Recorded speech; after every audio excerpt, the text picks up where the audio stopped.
নির্দেশিকায় স্বচ্ছ পেন থেকে শুরু করে কড়া নিয়মকানুনের কথা বলা হয়েছে। অতি ভক্তি দেখে বাঙালির মনে ফের চুরির কথাটাও উঠে আসছে। কি কেন্দ্রীয় সরকার, রেল তো কেন্দ্রের আন্ডারে, রেল যদি এই ধরনের ব্যবস্থা করতে পারে এবং মানে লাখ লাখ পরীক্ষার্থী ছিল সেখানে তারা যদি সেই ব্যবস্থাটা মেনে নেয় তাহলে রাজ্য সরকারও পারে। 3.5 লক্ষ পরীক্ষার্থী টেন্টেড আনটেন্টেড তাদের মধ্যে আছে, এটাতে আমাদের কিন্তু বড় অবজেকশন আছে। যে কড়াকড়ি নিয়ম চাকরি প্রার্থীদের জন্য রাখা হয়েছে সেই নিয়ম যদি সরকার নিয়োগ পদ্ধতিতে রাখতো তাহলে তো স্যার আজকে এই পরিস্থিতিটা, চাকরি থেকে বঞ্চিত হলো, তারা পানিশমেন্ট পেল, কিন্তু এখনও অনেকে আছে যারা টাকা দিয়ে চাকরিটা বিক্রি করেছে, তাদের কিন্তু কোনো ব্যবস্থা এই ইডি বা সিবিআই নিচ্ছে না।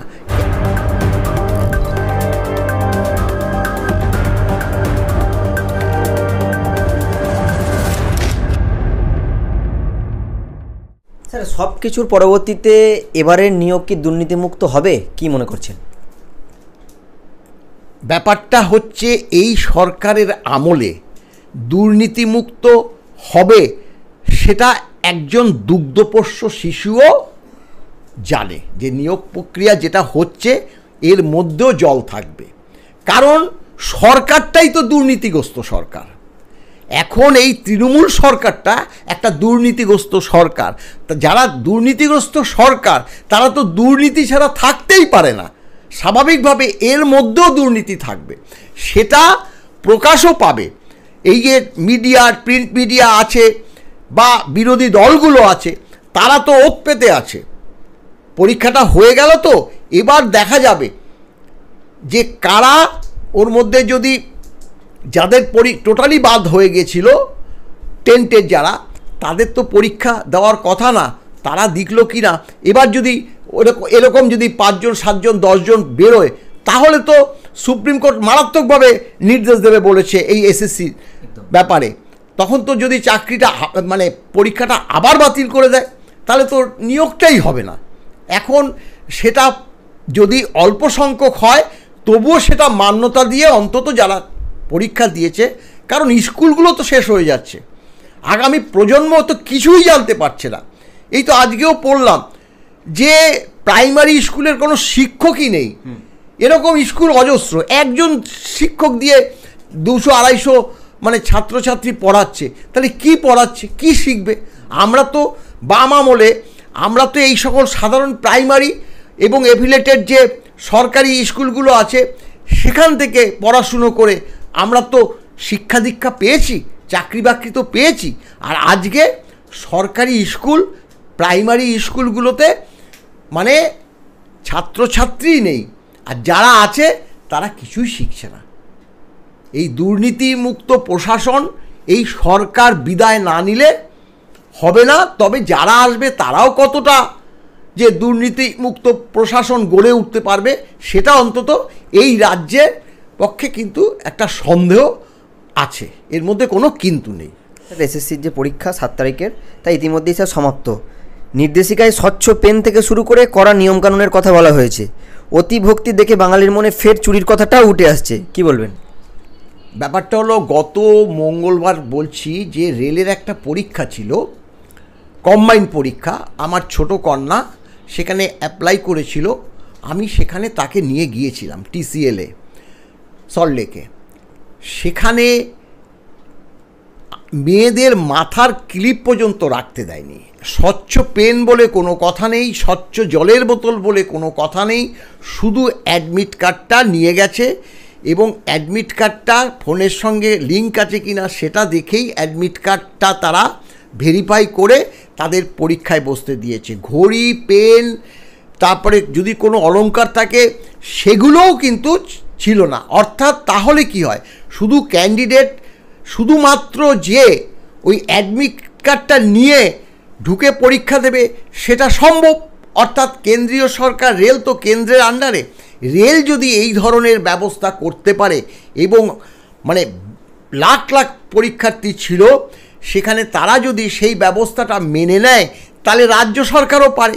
রাজ্য সরকার তো অনেক কিছুতেই ছাড় দিয়েছে, স্বচ্ছ পেন, স্বচ্ছ জলের ভেতর, স্বচ্ছ ফাইল, এগুলো তো সবই নিয়ে ঢুকতে পারছে। তাহলে এটা তো কোনো ব্যাপারই না রাজ্য সরকার। কিন্তু কেন্দ্রীয় সরকারের যে পরীক্ষাগুলো এখন এইভাবেই হয়, আমরা লক্ষ্য করেছি, শুধু অ্যাডমিট কার্ডটা নিয়ে যাবে, গায়ে কোনো অলংকার থাকতে পারবে না, ঘড়ি তো দূরের কথা, এমনকি দেখলাম মেয়েদেরকে চুলের যে ফিতে, সেই ফিতেটাও খুলে রাখতে বলছে। এইভাবে এখন ঘটনাটা হলো 3.5 লক্ষ পরীক্ষার্থী, টেন্টেড আনটেন্টেড তাদের মধ্যে আছে। এটাতে আমাদের কিন্তু বড় অবজেকশন আছে। এটা হয় না, এটা হতে পারে না। যে যদি আলাদা না করা যায়, তাহলে টেন্টেডের সঙ্গে আনটেন্টেড যাদের স্কুলে যেতে বলেছে, মানে ওই ক্লাসিফিকেশন করতে পারেনি, তাদেরকে তো তাদের শুধু পরীক্ষাটা নিতে পারতো।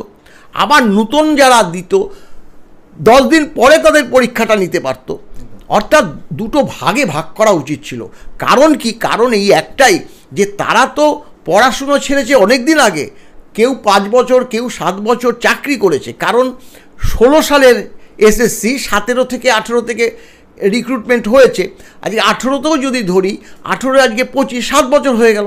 7 বছর শিক্ষকতা করার পর তাদেরকে যদি বলে আবার পরীক্ষা দিতে এবং সব কটা বিষয়ে, তাহলে তো তাদের পক্ষে তো অসুবিধাজনক অবশ্যই হবে। কারণ যারা নতুনভাবে পরীক্ষা বসছে তারা তো অনেকটা প্রিপারেশন নিয়েছে। হ্যাঁ, তারা হয়তো 10 নম্বর পাবে না, যাদের এক্সপিরিয়েন্সে 10 নম্বর দিয়েছে, এটাতে কিছুটা সুবিধা হবে ঠিকই।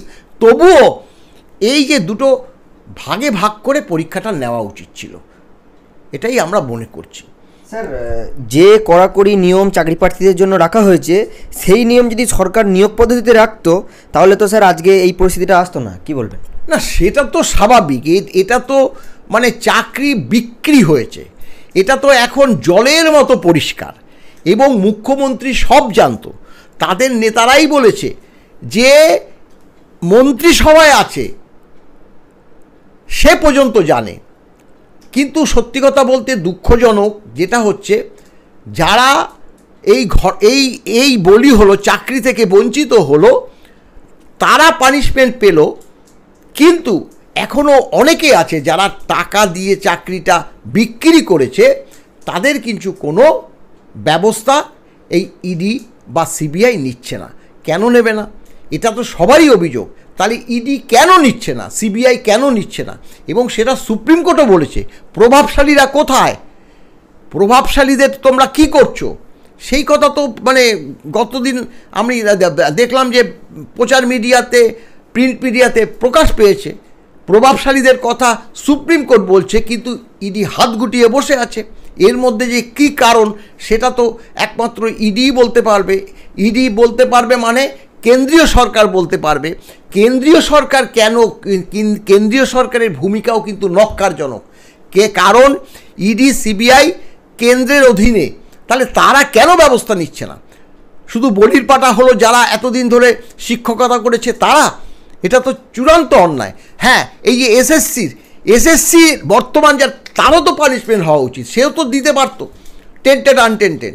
তিনি কেন হাত গুটিয়ে বসে আছে? সেইভাবে যদি কড়া ব্যবস্থা নিত, যে আপনি যদি না দেন তাহলে কিন্তু আপনাকে অ্যারেস্ট করা হবে, দেখতে টেন্টেড আনটেন্টেড বেরিয়ে যেত। তাহলে যারা আনটেন্টেড ছিল তারা তো অন্তত চাকরিটা পেত। এবং এই যে তাদের যদি আলাদাভাবে পরীক্ষাটা হতো, এবং যারা যে বিষয়ে যে সাবজেক্ট ওয়াইজ টিচার ছিল, বাংলা, অঙ্ক, ইংরাজিটাকে কমন রেখে এবং সাবজেক্ট ওয়াইজ টিচার, এই 4টে বিষয়ে যদি পরীক্ষাটা সহজে নেওয়া হতো এই টেন্টেড আনটেন্টেডের মধ্যে, তাহলে কিন্তু সেটা পরিষ্কার হয়ে যেত। সেটাই করা উচিত ছিল। এখন যারা নয়া এবং যারা চাকরিরত ছিল তাদের সঙ্গে করেছে, এটা কতটা কি হবে সেটা তো পরবর্তীকালেই আমরা জানতে পারবো।